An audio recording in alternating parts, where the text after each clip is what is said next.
Hello there. It's been 3 months. I have had quite the journey, and the game isn't finished. It actually never will be. There's a very good reason why. But let's start at the beginning. It might seem late to the hype train now, but Lethal Company was all the rage when I started development. Like every other person with a computer, I loved that game. Like every other person with 3D software, I wanted to make that game. Very original, I know. Horror is not something I have much experience with, but there was a specific feeling I wanted to capture with this game. Helplessness. Way back when, my friends and I tried a Minecraft mod called Ice and Fire. It added dragons. They were fucking terrifying. It is my favorite memory of all video games. See, the dragons just couldn't be dealt with.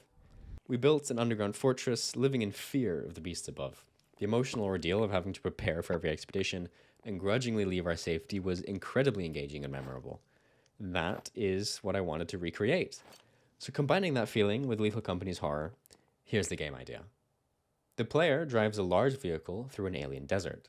At intervals, there are areas where fuel and spare parts can be found to keep the vehicle running. The player has access to a hover bike to make scavenging easier.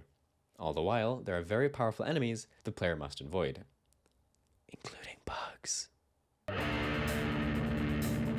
My first idea for the desert vehicle was just a large truck, so that's what I made. It worked pretty nicely, felt good to drive, had solid presence, and I especially enjoyed the mechanic where it randomly decided to meet God. Okay, so we got the truck down, everything's perfect, except then I thought, screw the truck. What about Spider? Fine, Spider.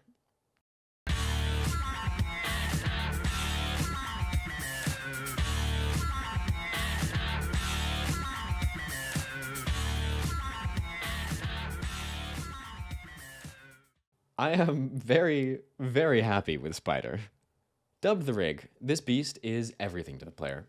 Acting as a safe haven, the Rig can not only protect from monsters, but is the only way the player can feasibly move through the desert.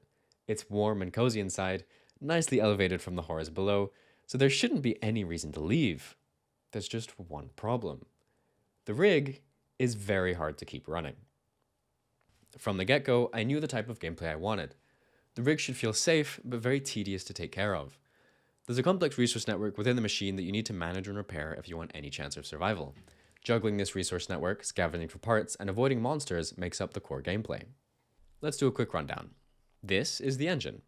It lets the rig move, but it needs fuel to run, so here's the fuel tank, which is also used by the generator, which charges the batteries. And the batteries power the lights and charge the hover bike. And everything's tied together.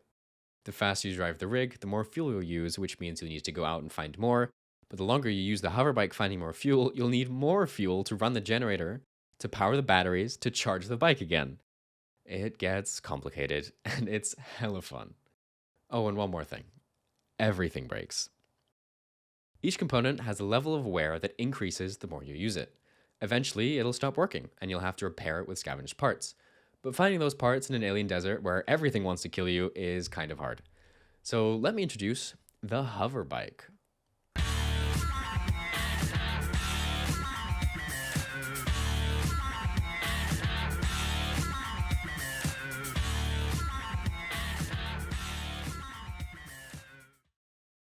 The hover bike helps the player get around and acts as a sort of portable storage. See, the player can only hold one item, but the hover bike can hold 4.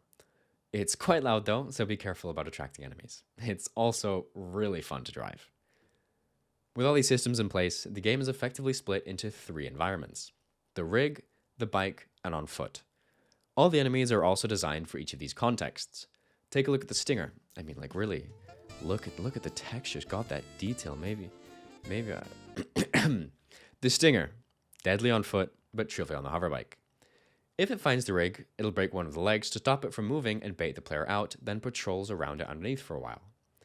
This is the Screecher. It yells. Literally, that's all it does. Get too close and it'll make enough noise to attract every monster within half a kilometer. Only really an issue on foot. But what the dog doing? This dude sleeps during the day and isn't easily disturbed by the player's movement.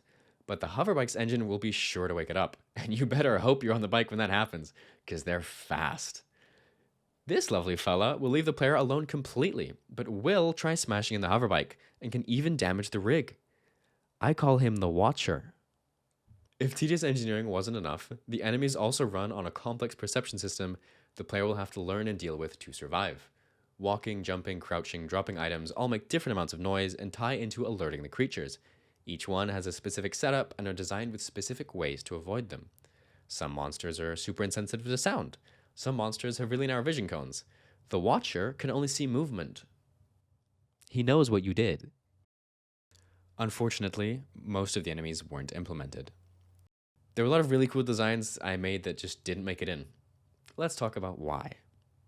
Starting this project, I was on fire, averaging 4 commits a day before term resumed. Then, term resumed. University courses are demanding. The pace I was working on the project was also demanding. Then I started a job, and then I started an internship, and then I died. In the last week of January, I did nothing. I couldn't. Burned out so hard, I simply didn't have the energy to finish the game. And then in February, I swings the pendulum. I purged.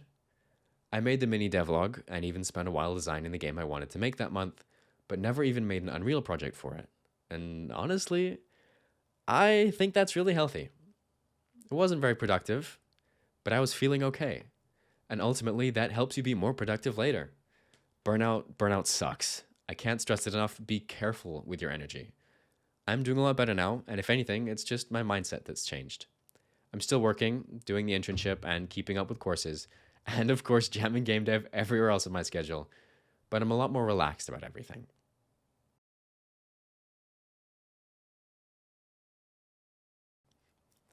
To finish things up, I recently found in my general design document this little post-mortem. Funnily enough, I don't even remember writing it. So let me read it to you. Got a lot of work done with this game. Wonderful experience. Unfortunately, I left it too long, and that's that. My heart isn't in it anymore. Was considering doing bits and bobs here and there, like more props and SFX and stuff, but I think it's just time I move on. So move on I did. I'm working on a big one. No idea if I'll finish or not, because that seems to be my channel's thing now, but I know that however this turns out, it will be amazing.